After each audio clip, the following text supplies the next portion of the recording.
All right, we're back, and let's talk a little bit about how things have changed over time. So my first little column here, my first little area here is telling you the average age of marriage, and the first column is 1890 to 1939. And I would like to draw your attention to women marrying at about age 22 and men marrying at about age 26.1. Notice that those ages are a little higher than they are for the 1940 through 1994 range. The next two columns over are younger than the 1890 to 1939. I think it's important for us to notice that because I think, oftentimes carry around with us this idea that people used to get married at 18 and all these things, and that was old fashioned and whatever. But in the olden days, honestly, men weren't allowed to get married until they were 21. Women could get married younger. And it really was a matter of whether their parents gave permission and things like that. So it wasn't the case that the antiquated, revolutionary era, men were getting married at 18. They weren't, until they could have their own farm and their own home already built and things like that. Men really couldn't attract a mate. So ages were actually a little older than I think our stereotyped belief is. And then during that period, from World War II until, the mid 1990s, people were getting married relatively young compared to today. And then starting in the mid 90s, the ages started going up and it actually exceeded what we saw in, that colonial period. Let's see, where'd my little advancer go? There it is. Okay. Average age of first motherhood has historically been older than the age of marriage up until, well, I guess still today, the number that I've got for 2019 is technically the age of first mother is actually younger. Yeah. So until the 1994 column, age of first time motherhood was older than age of average marriage for women. But starting with the 1995 data and going forward, we're seeing age of first time motherhood being younger than age of first marriage. So there's been a shift since 1995 of motherhood still occurring at relatively younger ages, but marriage being saved for later on average. Average life expectancy, what you're noticing is it going up, and really dramatically for women, largely because we've reduced the number of women who die in childbirth. So that really helps to elevate your life expectancy if you're not going to die in your 20s, right, from childbirth. For men, the age has been relatively, has really increased, but has always stayed a little younger than women. And in part, it's again because they don't die in childbirth, but they're more likely to be sent to war and die there.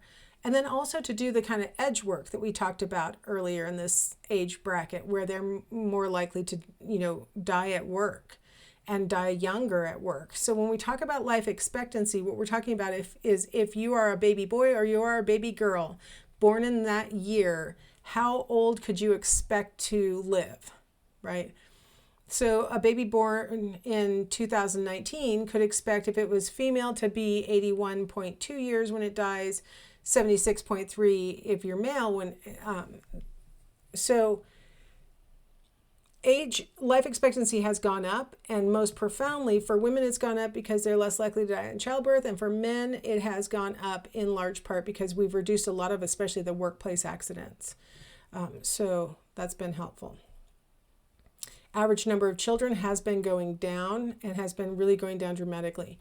In order just to repopulate, just to make sure that your population stays exactly stable, you need to have an average of 2.3 births per woman.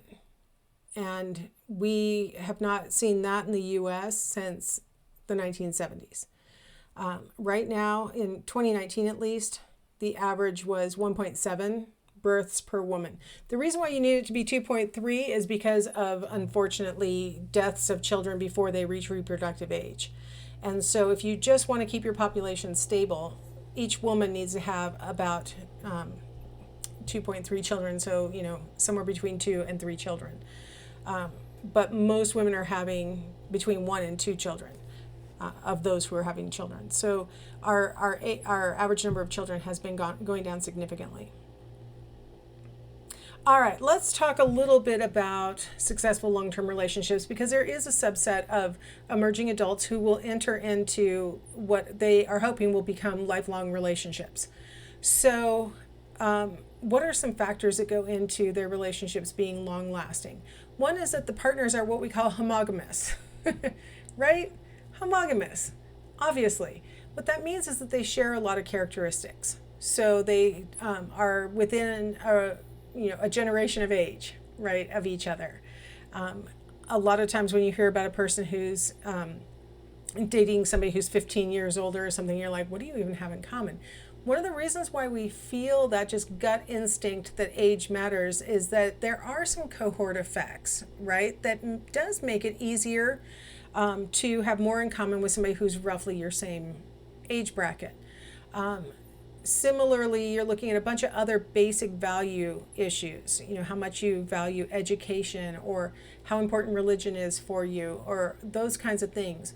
When you match on the things that matter to you, it makes what is already a difficult thing, being in a relationship with somebody, a little bit easier, because you're not always trying to work out those little details. A lot of times we look at homogamous, like ethnic backgrounds, in part because, again, you don't have conflicts over basic issues, right? Like part of ethnicity is what religion you follow. A lot of times the ethnic groups have certain religions that they follow. And so, if you come from one ethnic group and your partner comes from another ethnic group, and now that we've had children, all of a sudden it becomes really clear, oh, wait a second, that the implication of our different ethnicity is that we have different expectations about how to go about religiously educating our children, things like that. So matching on those things makes it a little bit easier over the long term. Now, the key thing I really want to emphasize is matching on the things that are really important to you. And so it's important as a growing person to think about, okay, what is a big basic value for me? What is something that I really hold dear? And then try and find a partner who holds those same things dear is a really important thing. So matching on basic values, matching on basic characteristics. We see certain kinds of communication patterns in successful long-term relationships that we don't see in the unsuccessful ones. Good communication patterns are ones where we affirm each other. We nod when the other person is saying something. We show active listening. We go, oh, really? Oh, how'd you feel about that? Oh my gosh, laugh at the appropriate laugh. Have you ever talked to somebody who really isn't listening to you? They're busy looking at their phone or something. Don't do that if you want to be an effective communicator. You actively listen to what the person's saying. I have to say, there is one bone of contention that has been present in my marriage the entire 35 years we've been married, and that is oftentimes if my husband hears what I said and doesn't think it needs a reply, he just won't do anything. It's like he didn't even hear me. He won't look at me. It's kind of funny to describe because it's like, what kind of stone are you talking to? But I mean, honestly, he won't turn his head. He won't even grunt. I'm like, come on, give me something, right? This is not all the time. Believe me, I would not, no. But there are enough times that I say something, like I'll say, I'm going to be late getting home tomorrow because I have to go to a meeting. He won't even. So I'm like, did you hear me? Bad communication patterns would be what John Gottman calls the 4 horses of the apocalypse. I think he might call it the 4 horsemen of the apocalypse, but close enough. One of the horses is showing contempt for your partner while they're talking. That's things like rolling your eyes, letting out big while they talk, here we go again. These kinds of things are what he means by contempt. Stonewalling your partner, saying, I don't even want to talk about it. I already know what you're going to say. Those kinds of things. That's another example of one of the 4 horses of the apocalypse. Let's see, what's another? Defensiveness is another one of the 4 horsemen, where your partner says, I thought you were going to pick the kids up from school, And then you say, you always expect me to pick up the kids from school. Why can't you ever pick the kids up? Right? Instead of just going, oh my gosh, I forgot. Right? Getting defensive and immediately being ready to protect yourself against the attack of your loved one. Right? I'm blanking on the fourth one, but you don't want to do that one either. So what Gottman found is that while it's true that we all hold a stereotype that happy couples wouldn't argue and that, maybe an argument might be a sign of discord or something, he found that happy couples, unhappy couples, everybody argues. Everybody has something that they're not seeing eye to eye on, and it can get, even like raised voices are very acceptable, really, as long as what you're doing is affirming each other ultimately and not displaying these negative, stonewalling and contempt in particular and defensiveness. He followed couples who he observed having arguments and found that those who displayed the most negativity and the least positivity were the ones who ended up getting divorced. What he found with the ones who were still successfully married years later was that they were the ones who used the most positivity. And a lot of times the positivity was in the form of like an inside joke that would make them laugh in the middle of an argument. Just something stupid, sometimes self-deprecating, some kind of foolish thing. I remember a really explosive argument my parents were having, and they're just bickering, arguing. But they were really, my mom was really mad, and she was chopping up vegetables and making a salad, and my dad and her were talking about whatever. I don't know. I don't remember what the subject was. It doesn't matter. What was funny is that I don't know if you'll find this amusing or not, but because she was completely, just being exaggerating. She goes to her brother. She goes, are there any more vegetables for me to chop up, or should I start chopping up the dog? Because she was like chopping in anger, and my uncle starts laughing because you're going to cut up the dog, and that even got my dad to laugh at it, and then everybody was laughing like the tension was broken, right? And what Gottman found is that those as stupid as that example is, it might help to explain why my parents were married for 55 years, right? Because they would break up the tension with this kind of ridiculousness that allowed everybody to sort of laugh at the thing and not be mad about what the topic was anymore, so invested anymore. So there's little things. I listed them. What's it? Criticism. How could I forget criticism? The tendency to just pick at your partner all the time. A lot of times people feel like they need to comment on the things that their partner does wrong because, maybe they don't know that the thing that they did was wrong. But what happens when it seems like you've got too much criticism to positivity, the person who's being criticized feels like all they're ever getting is criticism. So Gottman says, just like Skinner had said, you want to have about one criticism to every positive affirmation.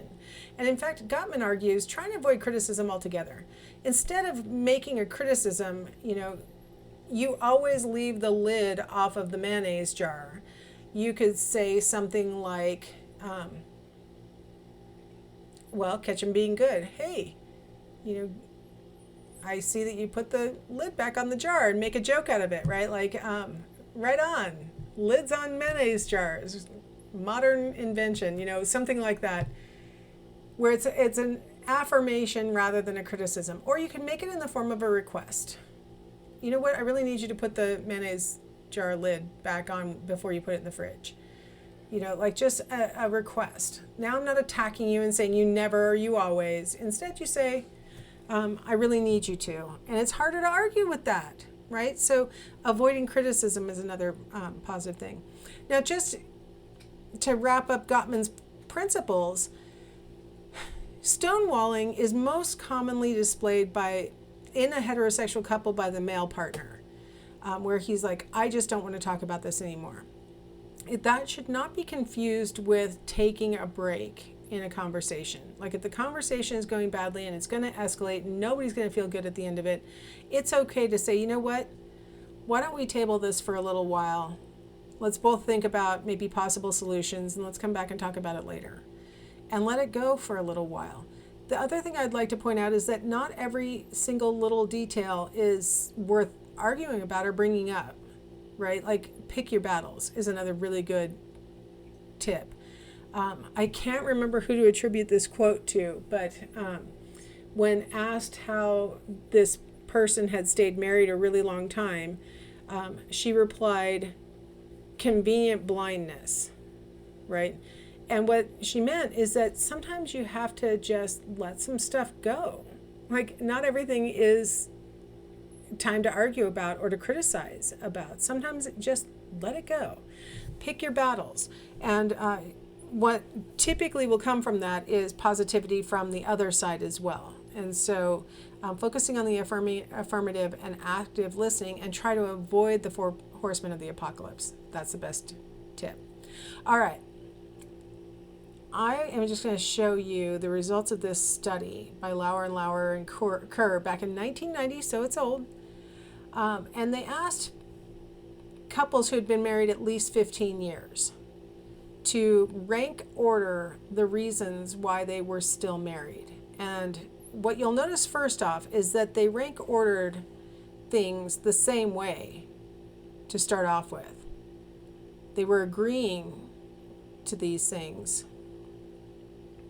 I like number 6, my spouse has grown more interesting. I completely agree with that one. 7, I want my relationship to succeed. Okay, and then we finally get to number 8, and we don't completely agree. Now, the women said we laugh together. The men said an enduring marriage is important to social stability. Men said we laugh together for number 9, and then women said we agree on a philosophy of life. For 10, women said we agree on how and how often to show affection, whereas for men, number 10 was I'm proud of my spouse's achievements. For men, 11 was we agree on a philosophy of life. Now women, for number 11, were agreeing an enduring marriage is important to social stability. So they didn't agree on everything. But up until point 8, they rank ordered everything the same. And what I really wanted to do is kind of reveal to you this list that shows that the vast majority of people put towards the top of the list things that have to do with my spouse is my best friend. I like my spouse as a person, right? Then they did say number 3, marriage is a long-term commitment. So one of the things that Sternberg had said is that commitment will keep you there even as intimacy or passion wanes. And that is important, right? Like we're committed. We made a promise to each other. And then number 4, marriage is sacred. Same kind of thing, but now it has a little bit more sort of maybe religious overtones to it. But what I really like is this agreement that we share on things, and that they just really like each other and have fun together. A lot of times people who haven't been married a long time think that as you're married, you just sort of just get resigned to it. Then I just want to finish up this idea from this survey by saying, okay, that was from 1990, and you might be thinking, oh, people are different. Well, researchers have been taking this survey and applying it around the world in different places, and in 2019, there was a giant systematic review of all the literature on this basic issue, and have found that these same basic characteristics that the people listed in 1990 are the characteristics that seem to be associated with long-term marriages over time. And then I thought you might find it interesting that they've been applying it to different racial and ethnic groups as well, and finding the same basic findings. So Together We Are Strong, they were studying long-term African-American marriages. And no matter which group they study or how they go about it, they find that these same basic values that people displayed in 1990 are the reasons why people continue to stay married in long-term relationships today. And so hopefully you guys find that to be positive and uplifting, and maybe could help to shape your expectations or your satisfaction with the marriage that you're in yourself. All right, let's go ahead and stop here, and we will come back and we'll wrap up this section with relationships, friends, and then also parents.